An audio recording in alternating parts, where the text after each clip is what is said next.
Tim Graham and Friends is brought to you by CTBK, CPAs and business consultants. CTBK is a leading accounting firm with a growing team of accountants and business consultants with roots in Amherst, New York. CTBK pairs every project with a focus on a human connection between its team and the client. For assurance, accounting, taxes, litigation support, and advice on mergers and acquisitions, CTBK is available and ready to solve any issue your business faces.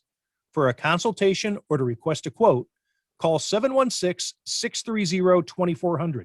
Again, that's 716-630-2400. CTBK, over a quarter century of proven accounting and business excellence for Western New York and beyond. It's time for another edition of Tim Graham and Friends, brought to you by CTBK, CPAs and business consultants. I'm Tim Graham of The Athletic, here with Jonah Bronstein of the Bronstein firm, and Matthew Fairburn covers the Buffalo Bills for The Athletic. And some interesting things this week that I want to talk about, give some people some thoughts to ponder for the weekend. Maybe it's not fresh enough, but I think there's always time to have talk about the knuckle-dragging toxic masculinity that exists in hockey. That's me talking. I don't know what your guys' stances on this are, but the Capitals and Rangers line fights, all the theatrics, and the NHL declining to suspend Tom Wilson over his antics. The New York Rangers then deciding to blast the NHL in a statement and being fined $250,000, the line fight, all that good stuff. And I want to talk about Brandon Beane's comments regarding his tendency. He announced on the Buffalo Bills radio show that he would cut an unvaccinated player if it meant the team getting back to whatever threshold the NFL may set forth regarding normalcy. That was a story that went for 48 hours. It was in the cycle, radio, TV, everywhere people were covering it without getting a comment from the NFL or the NFLPA about it. And then the NFL on Friday afternoon comes out with a statement saying, well, it wasn't a statement, but they let it be known to all of its the primary national reporters, NFL Network, ESPN, the Associated Press, probably some others. They give these types of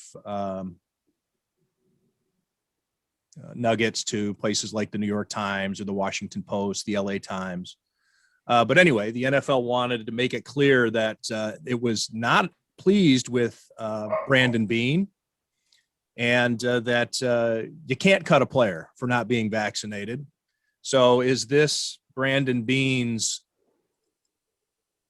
humans should not play football moment, reminiscent of Doug Whaley's public misstep over the air a few years back? Let's open it up with that, because it's the fresher of the two topics. Just your guys' thoughts on what Brandon Beane had to say, and well, I'll just leave it at that, and we'll go from there. Well, quick thought. Good for Brandon Beane speaking his mind, speaking his truth, that I felt the same way about Doug Whaley when he said what he said.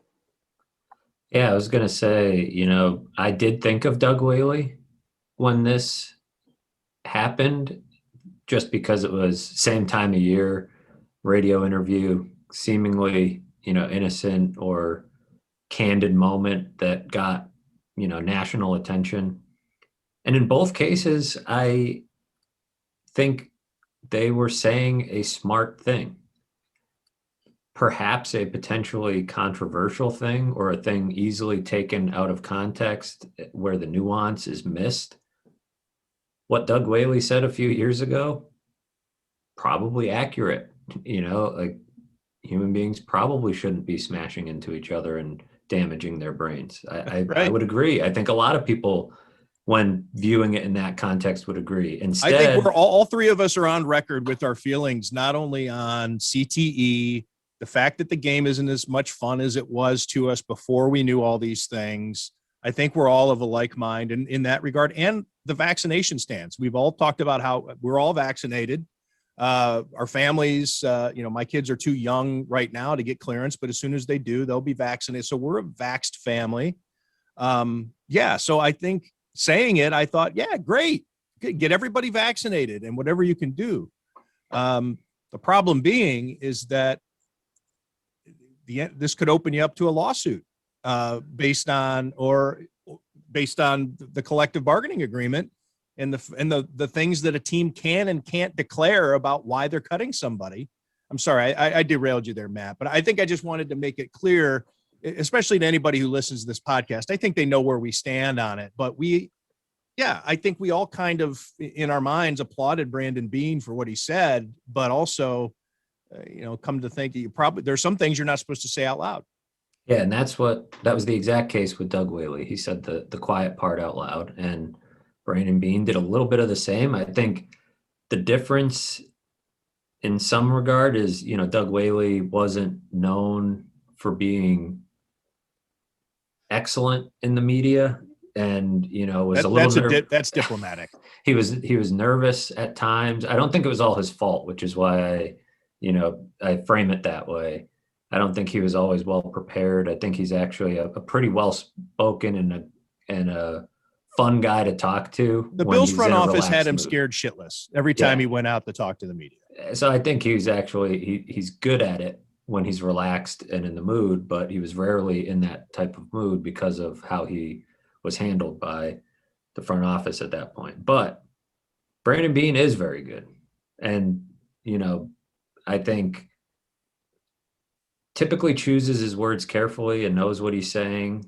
Perhaps this was a slightly too candid moment, maybe something that despite the validity of it, he wishes he wouldn't have said. To your point, this becomes an interesting conversation because right after this happened, that night, the NFL was releasing guidelines to teams for how to educate players on vaccination and things like that. And they told them to remind players that it could be a competitive advantage to have a team that won't have disruptions, which is sort of what Brandon Beane was saying. I think what Brandon Beane said and how it got looked at, because I had a lot of people in my Twitter mentions saying like, oh, I guess that means get Jake Fromm ready to start, because he's going to cut Josh Allen.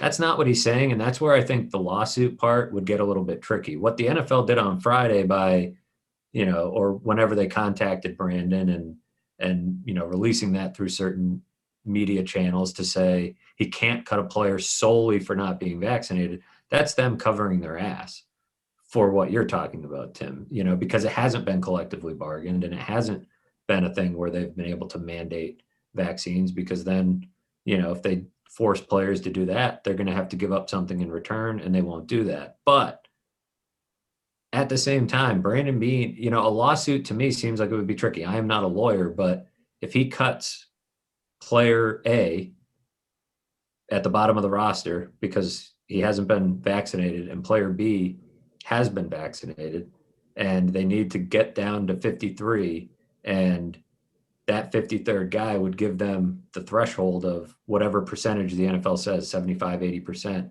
to get back to normal. But he keeps other unvaccinated players on the roster, which seems likely. I don't think 100% of the players on the Bills' 53-man roster will be vaccinated at the start of the season. I would be pleasantly surprised if that's the case. So if there are other unvaccinated players on the roster when he cuts an unvaccinated player, it's going to be really hard to prove that he cut a player solely for being unvaccinated. But to your point, Tim, it's a little bit easier to prove when you've said on the record, yeah, I'll do that. So it's a thing to throw in the lawsuit. Yeah, it becomes jacks up if you don't want it to go to court or whatever arbitration process, and you want to, the settlement it costs that much more for it to go away. I think it would still be hard to prove. I still think it would be a flimsy case because a guy rolls an ankle or a guy has a history of whatever. You could make the same case of guys that have, Percy Harvin's migraine issues or other players that have had migraine issues, and they say, well, we don't. Jarris Bird's plantar fasciitis. Or Marquise Goodwin's sickle cell. That's a medical condition that, so rules don't apply in the exact same way, but this could end up being a touchy issue. And it's an extremely touchy issue in this country that probably any number of lawyers would love to slap their name on and represent a player against the league in some big lawsuit that gets all this media attention. So for those reasons, and I don't think Brandon Beane was thinking about that in the moment, but for those reasons, it's probably a comment he wishes he would have just kept to himself, because if he had, then it becomes really hard to prove that he cut a player just because he's unvaccinated. Because and even so, it's going to be a case of I cut him because he's not any good. Like if you cut a guy who's not very good and he's like, well, it's because I'm not vaccinated, it would be like, all right, well, give me your track record of performance that says, I mean, look at Colin Kaepernick, right? That kind of gets roped into the same thing. I mean, that guy's been out of the league for how long? And so I think it could be a potentially interesting thing come roster cut down time, but you're going to be talking about players who are on the edge of the roster anyways. And if this is the tiebreaker, I don't know, but yeah, he probably wishes he didn't say it in hindsight. I think too that it's a public relations nightmare that the NFL is trying to avoid or wishes it didn't have to deal with now, because let's face it, even though the television ratings are doing well enough that the NFL was able to land these colossal television broadcast extensions, they're going to be swimming in dollar bills from now until kingdom come. But they do have a PR problem that is ongoing, still left over from Colin Kaepernick, from a segment of the fan base that feels that the NFL is too liberal, that it is all about public relations or political issues and kneeling and against the flag and doesn't care about your rights and whatever other conflated issues you want to throw out there. But throw in anti-vaxxers into the mix, and it just emboldens them in their hatred of the NFL. Look at these guys. They're not even letting their players exhibit their God-given rights for whatever they want to put in their body. We saw it with the Josh Allen discussion just a couple of weeks ago. And people wanted to talk about it and listen to it. It's one of our highest, most downloaded episodes we've ever done. And I think it's because we were talking about that issue. And here the NFL just doesn't want to wade into those waters. And Brandon Beane kind of put the NFL there as now being pro-vax in a way.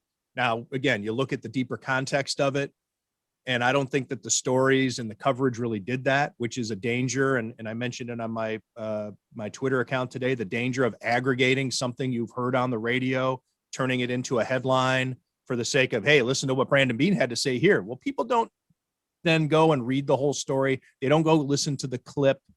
They read the transcribed version of what Brandon Beane said and pick out the words that they want.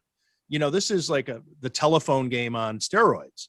And so you take from it whatever you want, and all of the people who are anti-vax, Rachel Bush, Jordan Poyer's, are they married? I don't know what to call it. Is she fiance? They're married. Jordan Poyer's wife.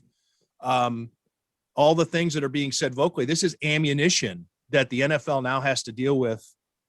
We're talking about the legal standpoint. I think where it probably is a bigger headache for the NFL is the public relations standpoint, and just keeping it in that sad. It's sad that vaccinations are politicized. Like infrastructure is politicized, and things like, hey, I think that fixing our roads and making sure our bridges don't collapse should be a bipartisan interest. But anyway, I'm getting out on a tangent. But there are people who just look at it and say, "Man, f the NFL you're going to cut a guy for not getting for not getting vaccinated. F you." That's just, you know what? I'm just going to go watch my college football. And I have people like that in my family. That exists. I know people who do not watch the NFL anymore just because of kneeling during the national anthem. And these are the types of things that get just thrown on top of it, and in a morass that the NFL would love to be able to get out of someday, but probably won't. Yeah, you took the words out of my mouth. I was going to say, good for Brandon Beane, and the NFL can fuck off. If they're really the issue here is public relations and not upsetting a minority segment of the fan base that has politicized the vaccine and anti-vaxxers and that whole issue. I'm not going to side with the NFL here. I do understand with the collective bargaining agreement, the NFL can't at this point in time mandate that the players get the vaccine, even though it would probably be better for everybody involved if they were able to do that, as many employers and colleges and governing bodies have been able to do in certain ways. But, it is the same with Doug Whaley. I would rather that these people answer honestly and give their opinions and say what they really think. And in the terms of Brandon Beane, he should be managing the Bills the way he sees fit.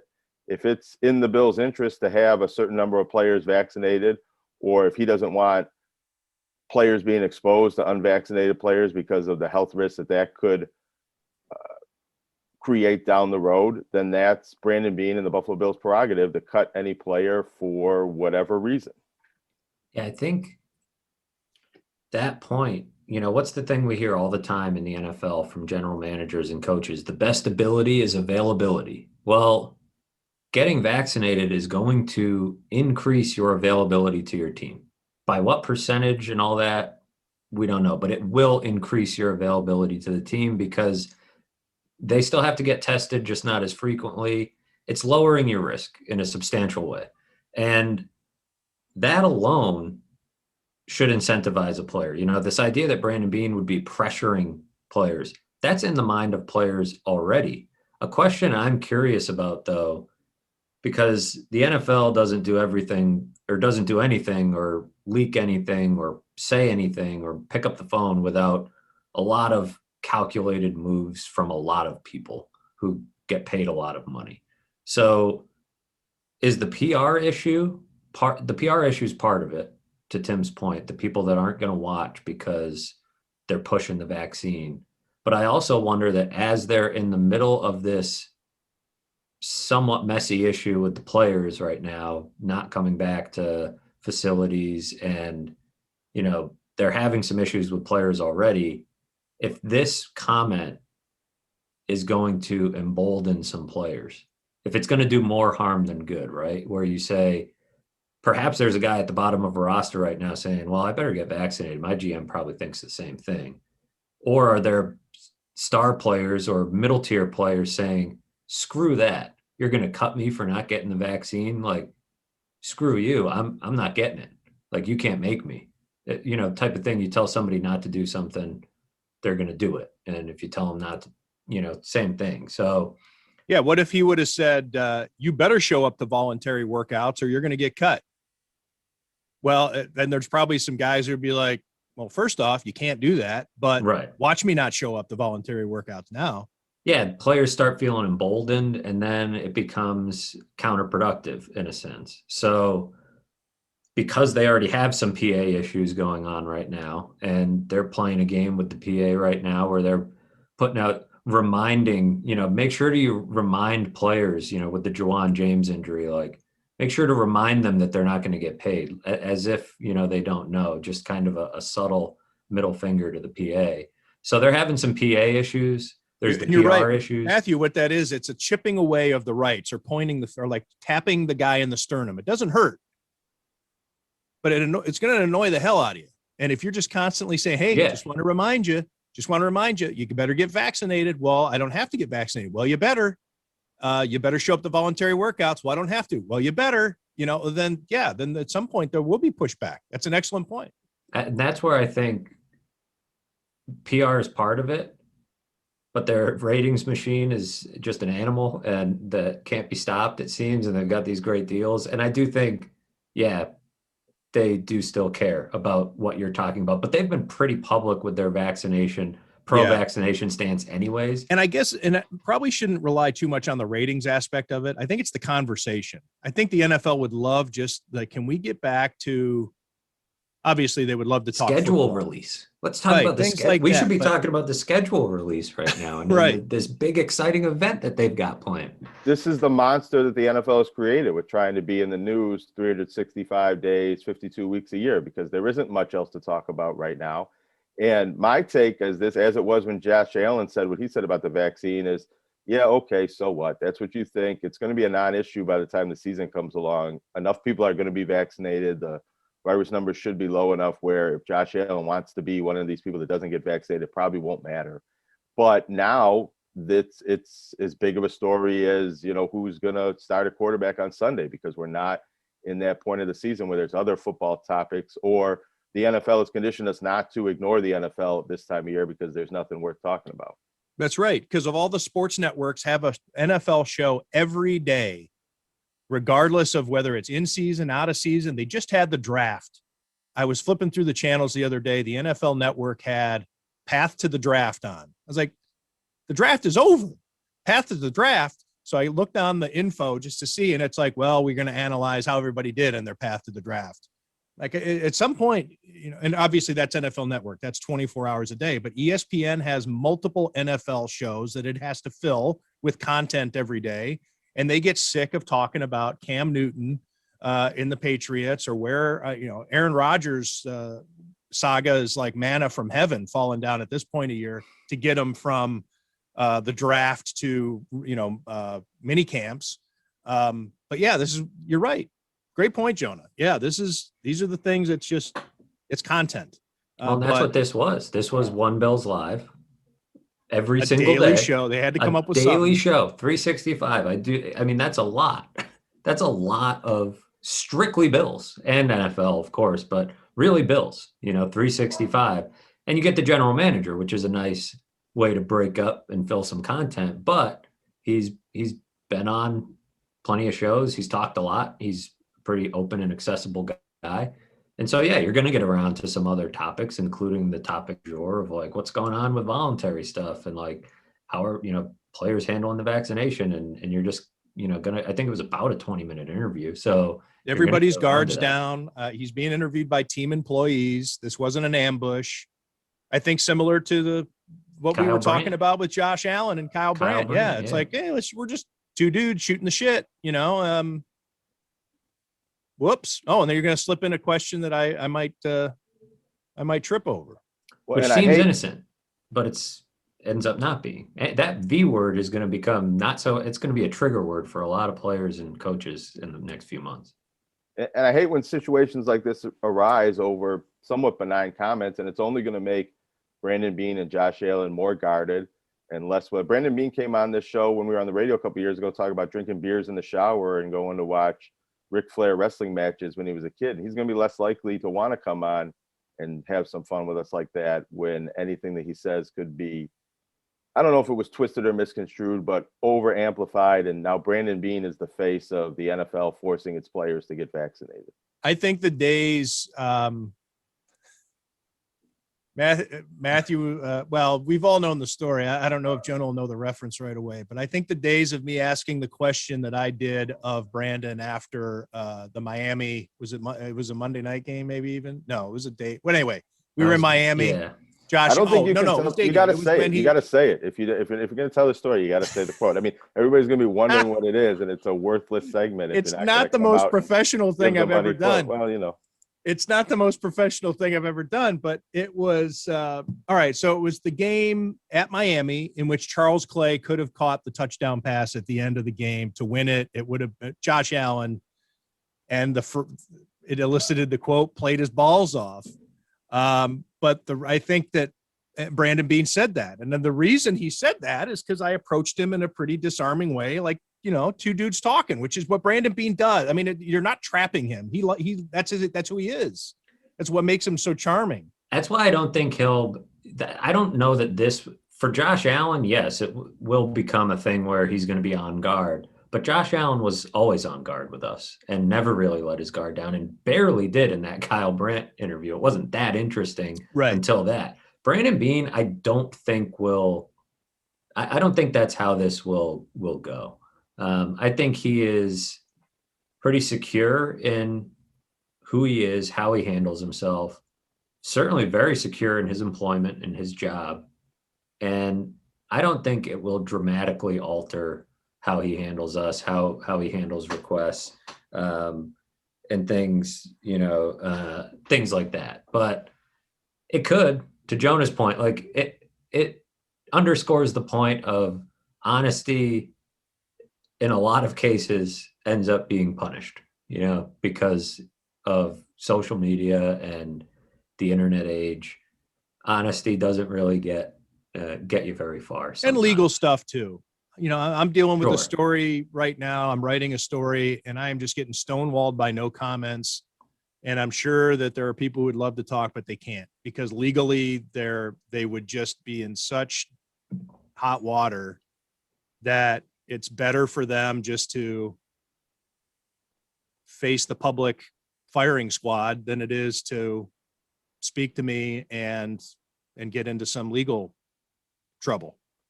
And with this, there's a collective bargaining agreement. And of course you have the corporate overlords on Park Avenue in New York City that, just because you're a general manager and a very successful general manager of an NFL team, you have to keep in mind that you're a franchise of the NFL.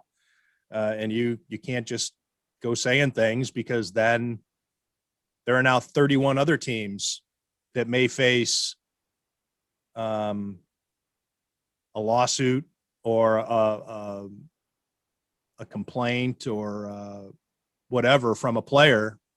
Guy in Jacksonville might get cut and he thinks it's because he didn't get vaccinated, and he'll cite the Buffalo Bills general manager as saying that this is how they think.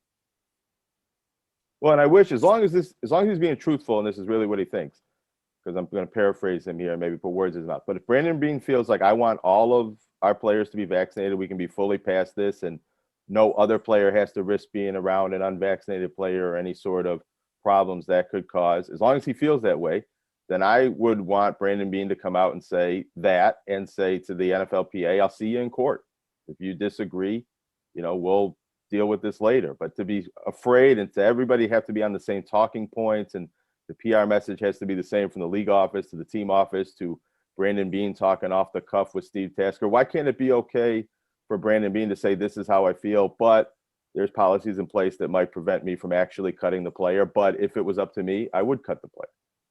He could probably take that I don't think he would take that attitude, because the NFL would frown upon it, because I'm sure that they like any kind of jousting with the PA to come through the league office. But let's even say that he could take that attitude. He can against the PA, but he cannot against the NFL. And if the NFL is the one telling him, look, dude, shut up, don't say that stuff, then he's got to Doesn't go have back. to fall in line, but he probably will. I mean, then it gets into a similar situation with what James Dolan did with the Rangers and just coming out and blasting the league. Well, he got fined $250,000 for it. You can't go against the league. Yeah, that's where So the league, that's a losing proposition. Can't mandate that the players get vaccinated. When I think actually the league can mandate that all the other league employees get vaccinated. But That's right, because they're employees. They're not contractors. They can't go so far to mandate that the players get vaccinated, but they can mandate that every GM says the exact same thing in every radio interview, regardless of whether there's any diversity of thought from these individual GMs. That's right. Yeah. That's not collectively bargained. I mean, they could mandate any, all those people. The idea being those are league employees, and the players technically are not, in a sense. They're contracted. So it's a little bit different. They've got the union backing them up. Whereas, I think the NFLPA should get on the side of the union, and they should agree to vaccinate all the players, unless you have a medical excuse. And I don't even know if there are any medical excuses that people I would love to see that too. Yeah, I hope that people, while listening to this, think that we're taking a stand on vaccinations or not. I think it's just whether or not you're allowed to say these things. And yeah, it's great that Brandon Beane does say these things, but I think he's going to be, he got himself in a, it's so tricky because it's so tricky because in one sense he should, should he be able to solely cut a player for not being vaccinated? Probably, he's not legally able to do that. I think the PA would agree with that. And the rules in place at the moment, obviously the NFL feels that way. But what he said was he would basically do anything to give his team a competitive advantage. I think Sean McDermott, I mean, that's lockstep with how McDermott It's exactly thinks. the way Sean McDermott would feel like with a lot of things. And this is one thing where if they could have meetings without masks and without social distancing and not need to have an emergency COVID quarterback and, just have their building back to normal, To that go would be through an a advantage. season with nobody ever testing positive with COVID, and maybe 28 teams in the league don't have somebody test positive throughout this upcoming season. But Sean McDermott is going to say, well, we're ahead of those 4 other teams.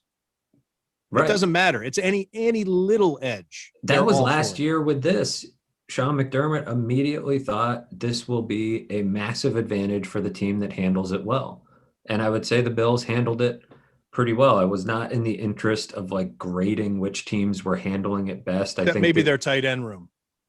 Well, yeah, right. Like that. And that's exactly why you didn't want to be sitting there and blaming teams that got COVID and not blaming others. There's so many factors, that it doesn't make somebody careless necessarily for getting it. It could, but I wasn't sitting there thinking, wow, the Bills are so much better than everybody else because they're not getting COVID. Like there were some advantages to being in Western New York where the numbers were mostly manageable during the season, where you're not in a big city that requires seeing a lot of people if you can avoid it, especially if you live in the suburbs. But they did very much say this could be an advantage if we do things the right way, if we plan properly, and if we handle this right. Of course, they're going to think the same thing about vaccines. And I do think it's worth noting that the entire Bills draft room was vaccinated, including Brandon Beane, Sean McDermott, Joe Shane, Dan Morgan, the Pagulas, whoever else was in there. They weren't all on the screen at the same time, but they were on the screen often without masks and with the little thing saying, this is a vaccinated draft room. That was the rule. If you were vaccinated, you could have 10 people in there without the masks. Rams general manager was doing it from the couch in his basement by himself with nobody else there. The Cardinals, I saw some of their videos, they're all masked and there's not as many of them in the room. Again, an advantage. So Sean McDermott said, hell yeah, I'm going to get this vaccine. It's an advantage. If I get COVID, that's a bad thing for my team. And I think Brandon Beane was mostly just saying, above all else, he will do whatever to get an advantage, including if it meant tie goes to the vaccinated player, then sure. Tie goes to the available player or the player more likely to be available. Again, why I think it would be flimsy in court, but it would still be, those comments he made are still going to be potentially used by somebody at some point. He's opened up that possibility, whereas if he didn't say it, certainly that possibility doesn't exist. If the Bills have an organizational strategy that they want all vaccinated people in the organization, in the building, you have to be vaccinated to come work on these premises, then I think that's fine if they decide to cut all of the unvaccinated players because they're not following that team policy. I mean, I understand they can't force them to actually get the vaccination, but I do think that they can make it a situation where, you're probably not going to be on this football team if a certain date passes and you're not vaccinated, because you can bring the virus in to where maybe vaccinated players don't get sick, but they still could test positive and miss games and have to quarantine a whole position room because some of your players are recklessly unvaccinated and bringing it around the team. And, you have to be vaccinated to sit in the lower deck of a baseball stadium now in New York State. So I think it's fair to say you have to be vaccinated to actually be on the field in that stadium. Problem is, and this is, Waro posed the question the other day when I was tweeting about it, and I think I sort of misunderstood it, and a few hours later kind of had the light bulb moment like, oh, this is what because he said, what role does team leadership have in setting the example on this? And I, quote tweeted him and said it was a fair question and made the point about the draft room. Like I'd say they play a big role and team leadership is doing its part.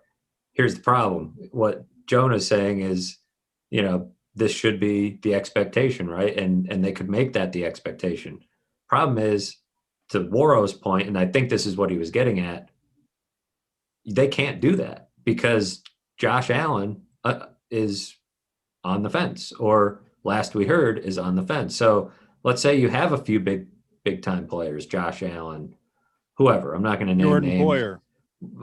Jordan Poyer would have been the next name I would have said for obvious reasons. But let's say any player, Micah Hyde, Tre'Davious White, Stephon Diggs, a handful of key players, even 5 or 6 who we just named, decide not to get vaccinated, then you have a hard time enforcing that policy with the 44th guy on the roster or whatever, because it's a situation where they're going to say, well, oh, so Josh doesn't need to get back.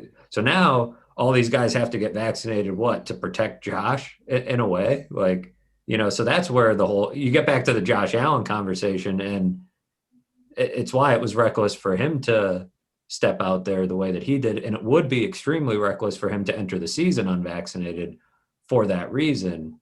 But it goes back to my original point of, you either have to be good enough to be able to withstand being unavailable for 2 weeks because of COVID, or you have to do everything you possibly can to avoid going on the COVID list. And the vaccine would be one of those, probably the best way to do that. And so if you're Josh Allen or Jordan Poyer, you can not get the vaccine because you're good enough.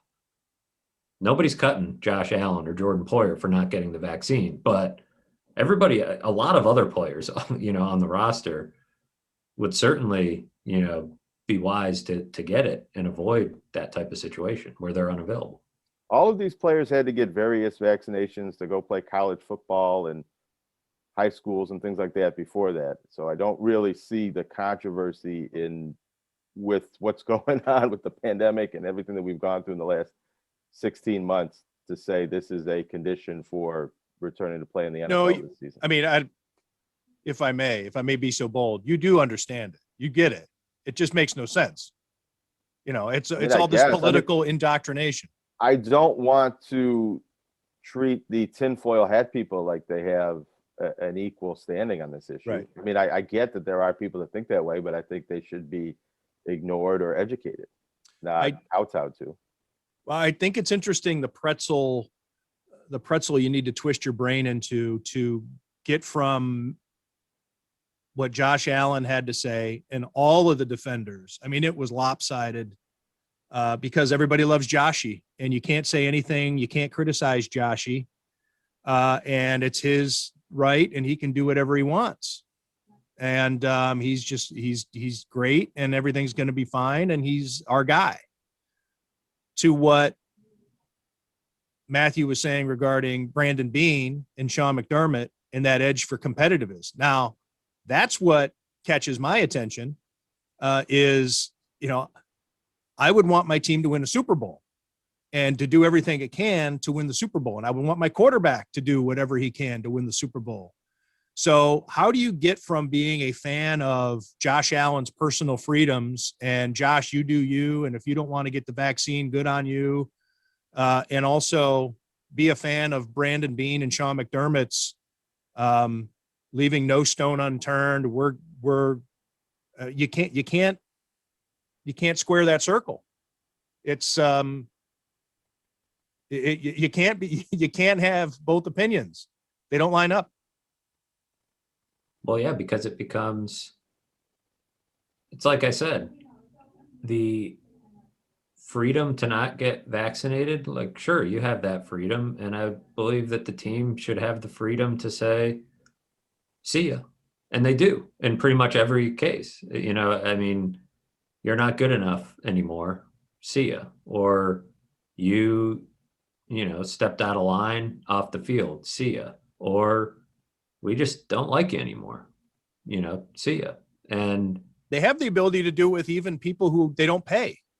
Now you're they not didn't vaccinated and you're not wearing your mask. You can't cover this football game. You have to leave the press box. They did have the county executive wants to say you're not vaccinated. You can't watch this game in person.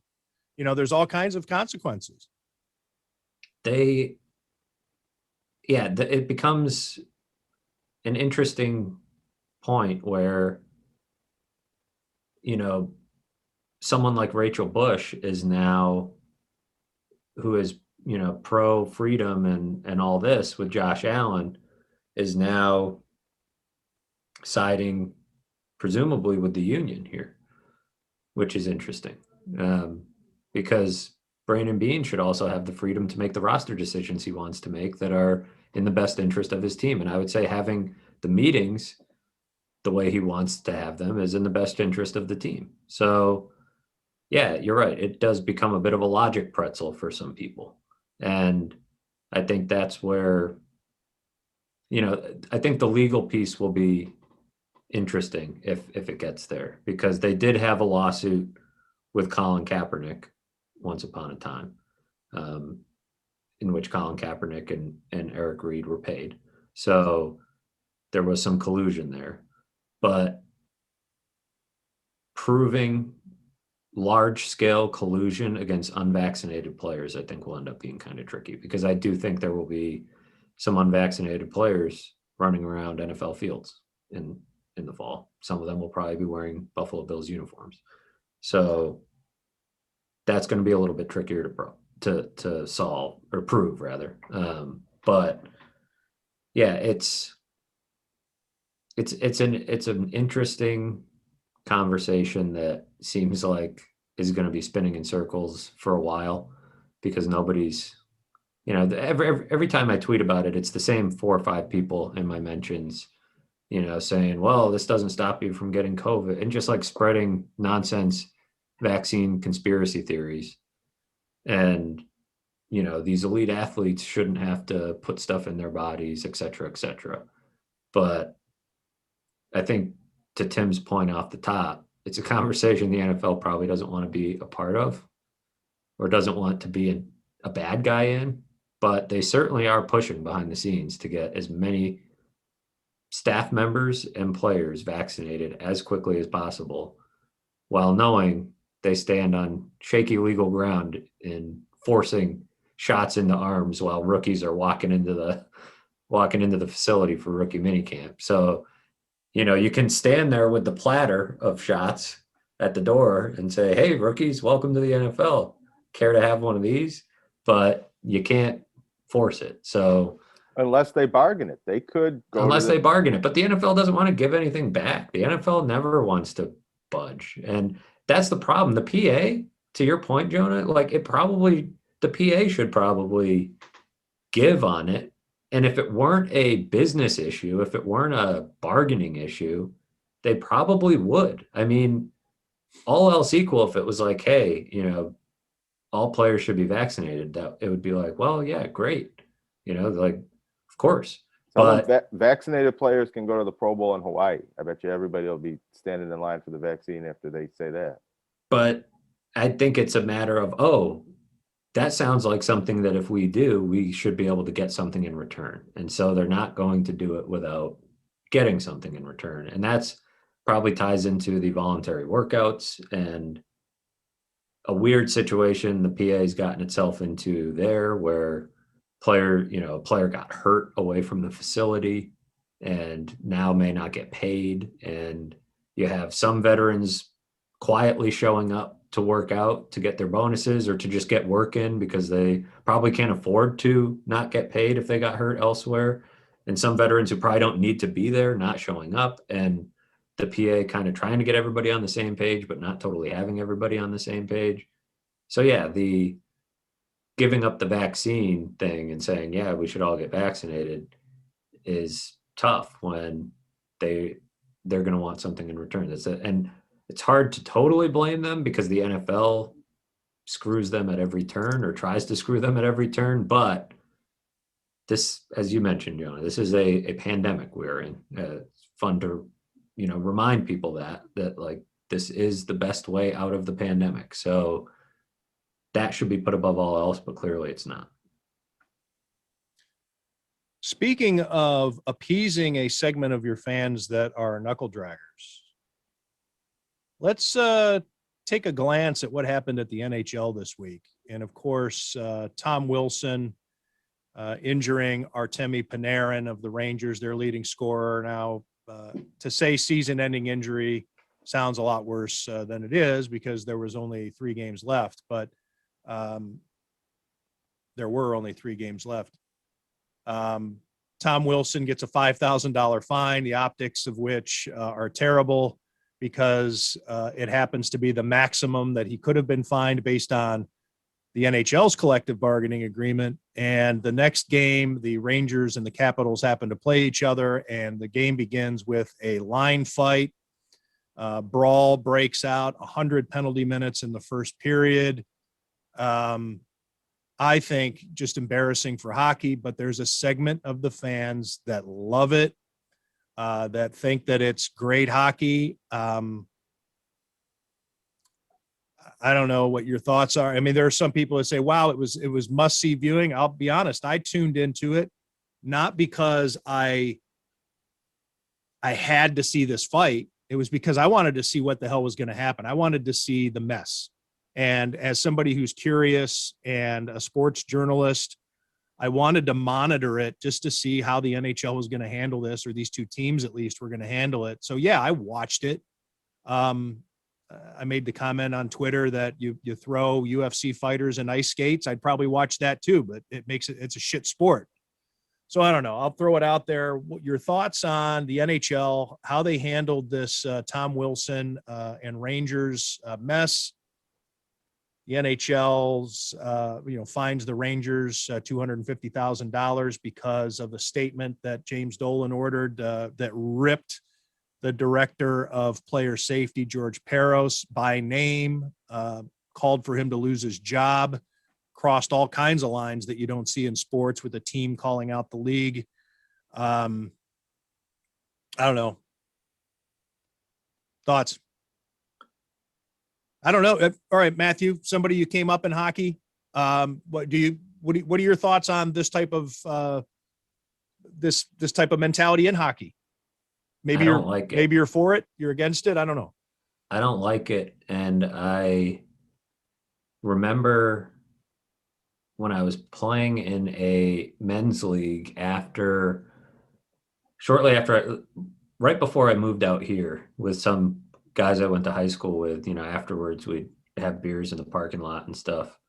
And this conversation got brought up once. I forget what was happening at the time. This would have been 2014. And right in the middle of the playoffs, something happened with the Bruins or whatever. And I just made the point, I think it's kind of ridiculous. I think they should get rid of fighting in hockey. Just get rid of it completely. And the looks on the faces of my old high school teammates was every one of them were in agreement that I was nuts, and some other choice words that they had for me that you can probably fill in the blanks on. And I think I've felt this way for a while. At some point in college, it turned for me where it was just there's a lot of really good players in the NHL. And because we're, hold on, I'm going to mute because my dog's going nuts, but I'll get back keep to going. We can barely hear Hudson. All right. And it adds a little ambient. He's pretty worked up about it too, as you can tell. He disagrees clearly. My whole thing has always been there's really good players in the NHL. And if you like hockey as a sport, the actual sport of it and what happens on the ice, if you want to watch those guys play hockey, you should not care about fighting at all and probably want it removed from the sport. I think it was when Claude Giroux and Sidney Crosby went through long stretches of concussions, and it looked like fans might lose those guys from the game in the midst of their prime, that I thought, why are we, if you're serious about safety and serious about taking CTE, seriously, how can you then just allow the thing that makes that way more likely? The game's dangerous enough. And the fighting element, are things going to happen on the ice occasionally? Yes. But do guys need to drop the gloves and duke it out? Do there need to be line brawls like there were on, the other night? It's a Tom Wilson problem. It stems from that, right? You have this guy that you've enabled for years to behave like an idiot on the ice and be that guy. He gets fined $5,000 and he's allowed to play the next game. I almost don't fault the Rangers because it felt like the Rangers were saying, all right, really? Like, really? All right, watch this, Like, now everybody's going to look at this sport and they're going to laugh at it. And to the people who say, well, everybody who says it's embarrassing for hockey, like a lot of people are watching. Yeah, a lot of people watch a lot of stuff that's pretty embarrassing. Like, People are going to watch Floyd Mayweather fight the Paul brothers. it's People the are going to staying watch power, that. right? Like, you will watch. I will flip on to watch. Like, same reasons you did, a natural curiosity and knowing we would probably talk about it, and seeing how far it would go. Like, are we going to see history where the Rangers are like, it's like watching me it to make fun of it. Well, yeah, watching it for the purpose of ridiculing it. And that's what happened. That's the attention it got. You didn't get the sustainable attention. You're not going to get more people to tune in. Now, is there a segment of the fan base, same as like what we're talking about in the NFL, that wants it and that, scowls at me when I say they should get? Yes, I've played hockey with a lot of those people, and I'm sure they feel the same way. And, my dad and I have this conversation, and he's come around, I think, to this side of the argument where at some point you just want to watch good players play hockey, and the rest of it is just annoying. It's like, oh, this guy needs to be on the team to police the other team. Like, man, wouldn't it be great if a guy who could actually play, a guy who could skate and handle the puck and do interesting things on the ice besides just throw his fists around? Like, I'm sick of guys getting concussions and missing extended periods of time. Like, go read Boy on Ice about Derek Bugard and tell me that fighting belongs in hockey. Like, go see what happens to these guys 10, 20, 30 years after they're done playing and say that belongs there. It's not UFC. It's not where you're stepping out there to, that is what you're doing. That's a whole different conversation. And, people can argue about that sport and all that too. But you have talented players who force themselves to go down that route because it's their only way to survive in the league. And it's really not a very good way to survive, because then your quality of life afterwards is pretty lousy. So it becomes, I think the NHL was asking for it, frankly, with what they did and how they responded. And, it looks silly now. They had to fine the Rangers $250,000 when Tom Wilson got off with a $5,000 fine. And then Tom Wilson says today, gee, I was real surprised that this became such a thing. Like, he's the ultimate heel. He's just the ultimate villain and plays the part so damn well. And to the people who, like, if you need that in your hockey, there's a lot of pay-per-views in the UFC. They're on all the time. Like, go check them out. Right. Yeah, if I want to watch people fight, I'll watch people who are trained to fight. I'm going to watch a guy who's trained at it.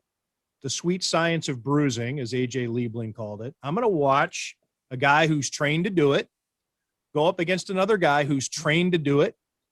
And I don't mean hitting a heavy bag in the barn out in Saskatoon. I'm talking about actual training to do it, wearing gloves, not bare knuckles on heads, not skating around, like pirouetting, like the Michael the Thriller video or the Beat It video, guys dancing around, and then it ends up in a wrestling heap, and people lose their shit and think it's awesome. Hockey fights are shit fights. I don't know. It's just a masculine. It's just like, let's just be manly here. Come on. There's a challenge. I mean, why don't we just if we're just going to be, if hockey, which so much of the culture about hockey is masculinity, just masculine. Don't walk on that logo in our locker. That's our logo.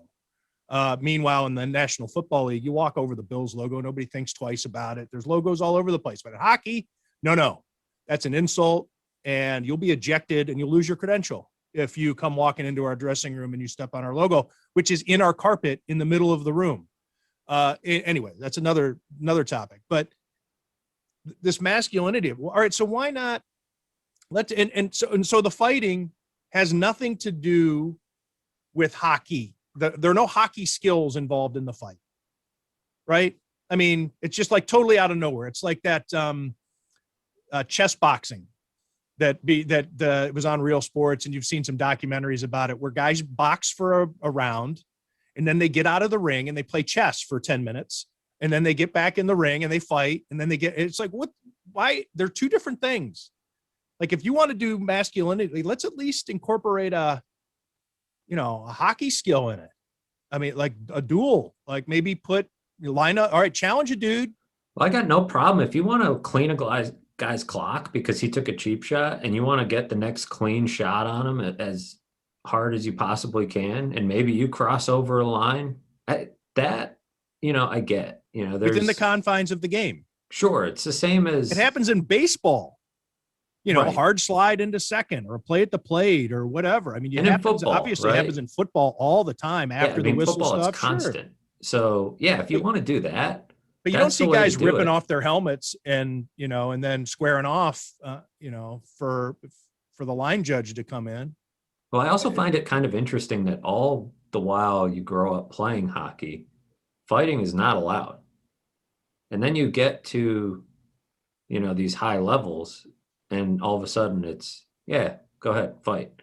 Think of how beautiful the game is. People comment about the purity of the game in the Olympics or when you watch international play. There's no fighting. The Frozen Four, there's no fighting. There's all kinds of hockey that you watch that has no fighting in it. The whole time growing up, all coaches say is, all right, like, you're pissed off at that guy, go get him back clean. And anytime there's even a whiff of a fight, it's a huge deal. And it's like, stop dead in its tracks. So you grow up telling kids one thing until they get to a certain point, and then it's like, yeah, you're one of the best hockey players in the world, but the only way you're going to make it now is if you start beating people up, or if this is a way, whether it's consciously said or, just sort of an understanding that this is your way to make it. And, people are getting all riled up over it. And it's like, mostly for that segment of the fans across hockey that think this is a good time. And this is what men do. Yeah. This is just guy stuff. And like, I don't know. I just find it like, I just find it kind of silly. It's like, if you're such a fan of hockey, now the whole like policing the game and yada, yada, I find that I kind of roll my eyes at that argument, but like I said, I get it. If you want to have a guy that can go out there and hit somebody clean, that's your prerogative. He's probably taking up room on the roster that you don't need, to have him taken up for one night a year or a couple nights a year. The only reason those guys are necessary is because there are Tom Wilsons out there. Like, if you just got rid of those players, and made the suspensions and fines such that guy would not continue to play that way, he'd be off a roster. I like how you say guy player.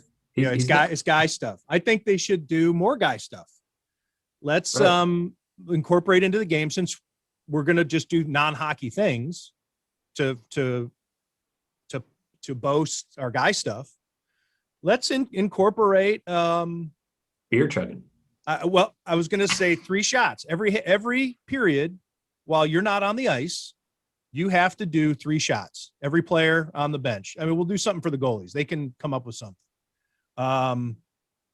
3 shots, and this actually would solve the intermission dilemma, because people tune out during that's one of the worst things about hockey, right? And telecasts is what to do with those 17, 20 minutes of intermission time. There's got to be a new sheet of ice. It's inevitable. You got to do it. So put a stripper pole in the dressing room and cameras, lap dances for all the guys. And all right, so there's married guys in there. They don't want to be a part of that. If you want to opt out of the lap dance element, you have to shotgun a beer during the intermission. And then you go back out there. So that's the 2 intermissions. People won't, then you sell, there's more advertising for that. You can stay with the cameras. It includes a telecast. It's guy stuff. And then you go back out in the next period. It's the 3 shots and the whole thing. Maybe you can incorporate something happens in the penalty box. So it's guy stuff. If you're upset with another guy, he cheap shotted your player, you can challenge him to a beer chugging contest right on the ice, maybe arm wrestling. Right. And if you go to the penalty box, if you lose the beer chugging how about contest, this? Yeah. Or maybe you think that's all outlandish. Then I would say, let's at least make retribution or accountability, a a hockey skill. So if you, rather than getting into a fight, you square off at the blue line and each guy gets, I don't know, 3 or 5 pucks and you take slap shots at each other. And like a free kick in soccer, you can choose to put your hands over your nuts or maybe your face, whichever. You can't do both though. You got to pick one. And the other guy gets to take slappers. You bring back guys like Ally Afraidy, they get to play into their 50s. And you get rid of the enforcers. I mean, at least that's a hockey way to show off your man stuff. Yeah, I like it. I think we're changing the game here. I just don't I don't know how it really got into the game and how it kind of became this thing that's such a part of it that people would be so offended if it were gone. Because I wonder if there's and maybe Jonah, maybe you've heard something like this. Do you follow wrestling? I mean, wrestling is a real Canadian thing. I don't know. I wonder if there's a Canadian element to it. I think it's a hockey culture element, and maybe it's that fighting culture is stronger in Canada. I don't know, but I suspect that maybe that's the case. But wrestling-wise, the over-the-top entertainment angle, like we need to have something in there to help sell tickets back in the day, back in the maybe 50s. Actually, I think this is a little bit of a sideways point, but one thing I noticed was, so they had a wrestling show on TNT the other night, All Elite Wrestling, blood and guts. Everybody was slicing their foreheads with razor blades and bleeding all over the place and bashing each other with chairs and old-time wrestling, throwing Chris Jericho off the top of the cage into concrete. And it was a very violent program, but extremely entertaining.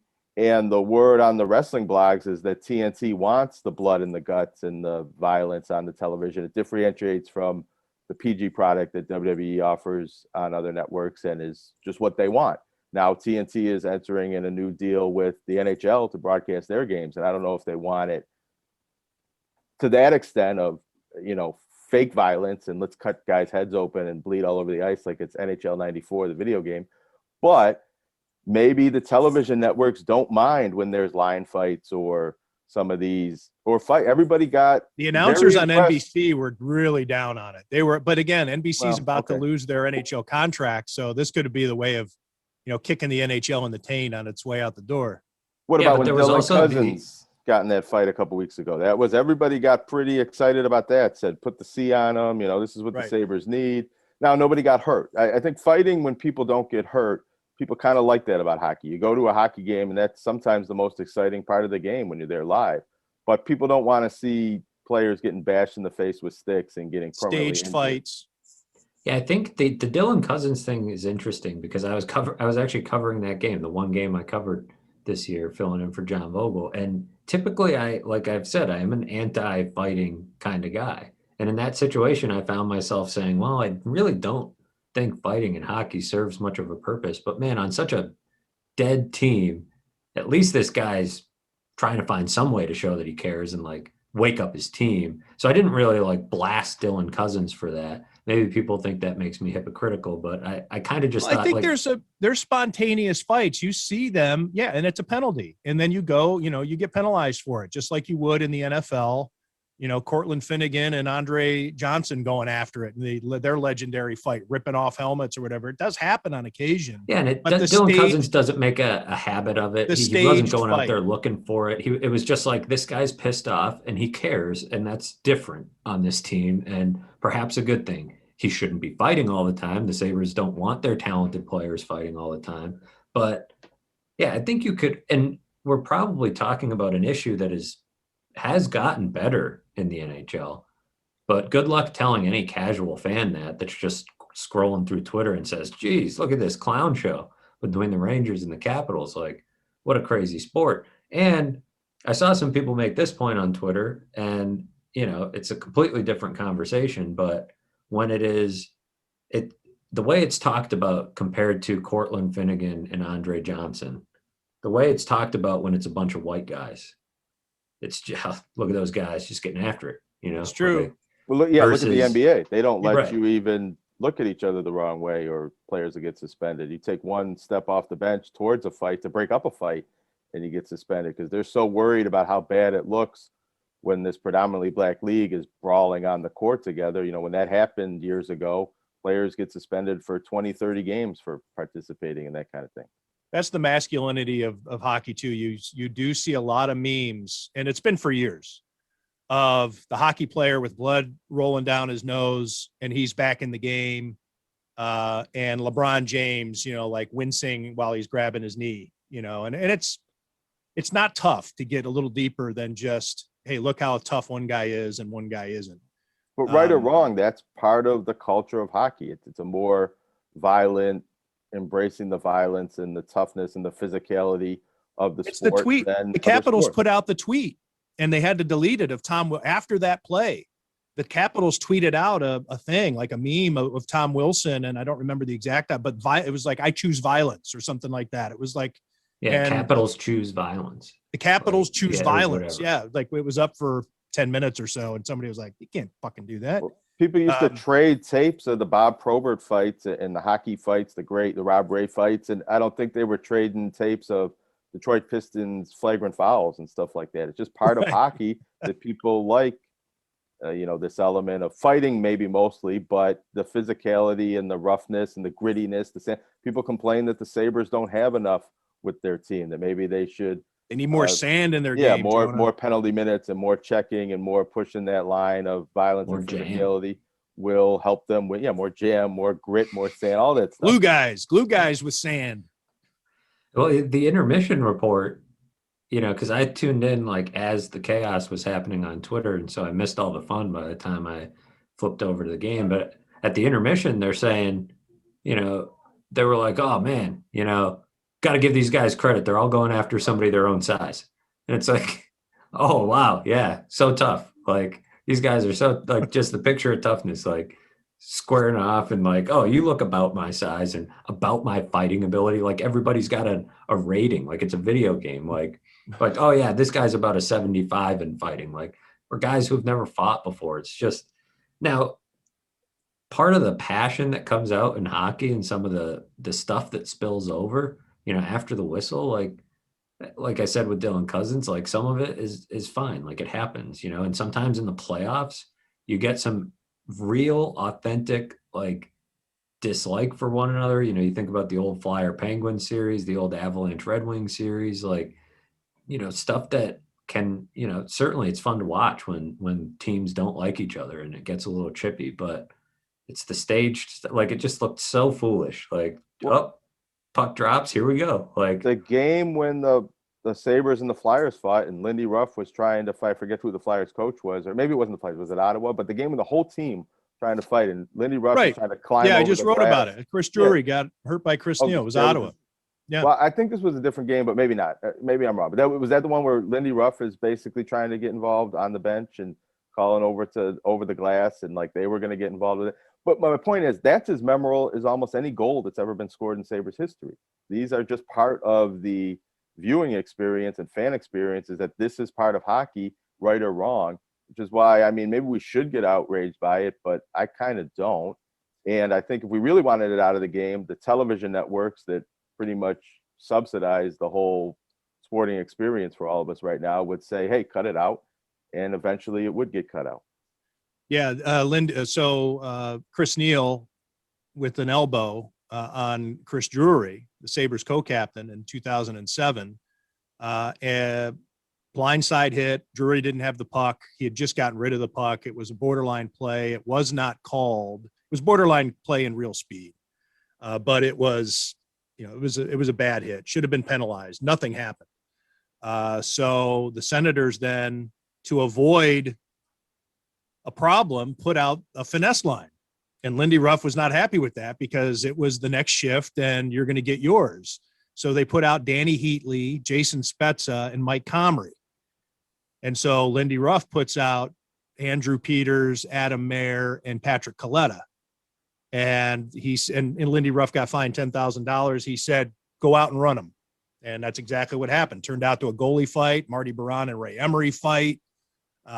It was a whole. That is the same thing. Kudos to Marty, by the way. Like, man, like he Marty had. Baron It's like versus that's Ray the code. Emery. He had to. It was the code. That's tough. That's a tough draw there for Marty. If it could have been any other team, I mean, Ray Emery would have been the last. Yeah, why not Artur Zerbe on the other side of the ice? That would have been nice. Dominic Hasek or something. Like, you can just wave at each other. Right. Just like sort of have a dance or whatever. Like Ray Emery. Yeah, the stage stuff, it should be automatic ejections. You know, I'm thinking back similar time when Brian Campbell totally laid out RJ Umberger, then of the Flyers. They want to say he came back with a different team even the next season, but it was a clean hit. One of the all-time great hits you'd ever see. I mean, it was ugly because RJ Umberger got hurt, but there was nothing illegal about it. And the next season, now that RJ Umberger's healthy, there had to be a fight, and everybody was talking about it ahead of time. And sure enough, Brian Campbell, who doesn't fight, you know, took his turn in the barrel, and they'd had their fight. And RJ Umberger, but how silly!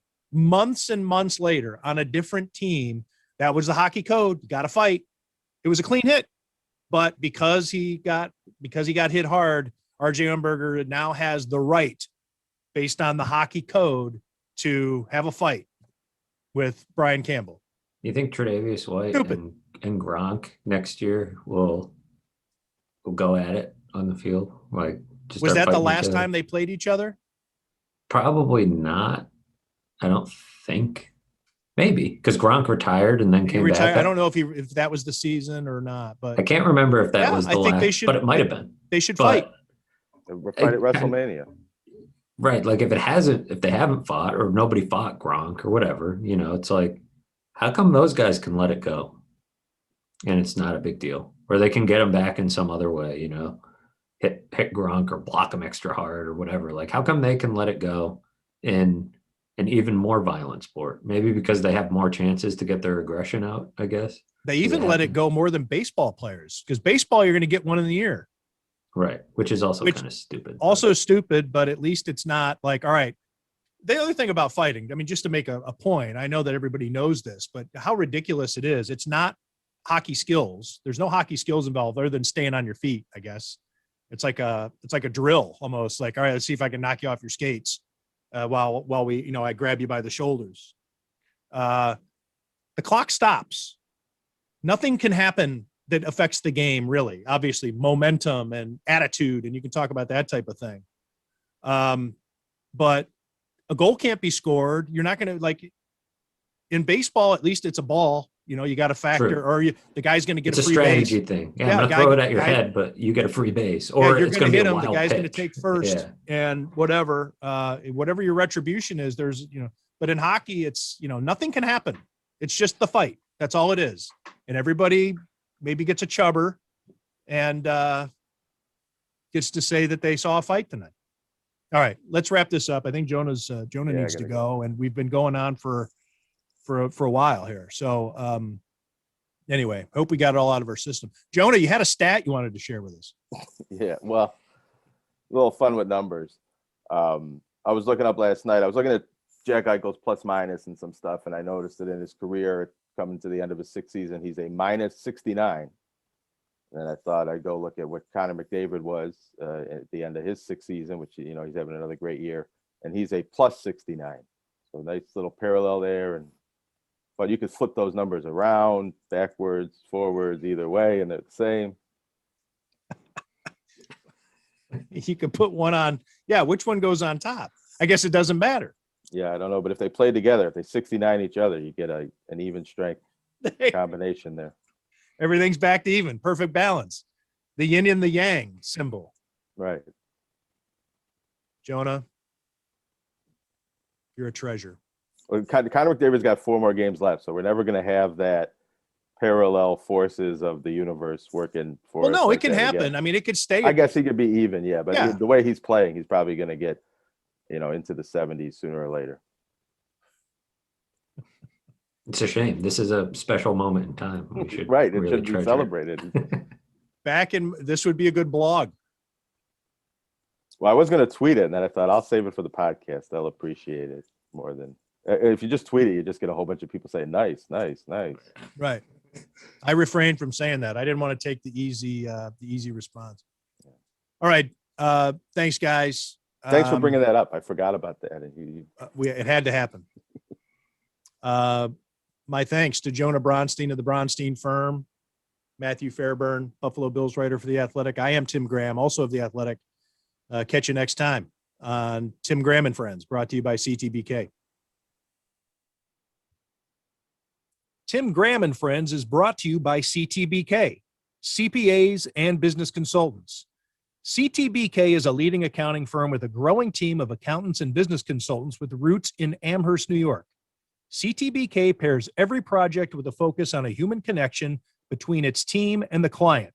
For assurance, accounting, taxes, litigation support, and advice on mergers and acquisitions, CTBK is available and ready to solve any issue your business faces. For a consultation or to request a quote, call 716-630-2400. Again, that's 716-630-2400. CTBK, over a quarter century of proven accounting and business excellence for Western New York and beyond.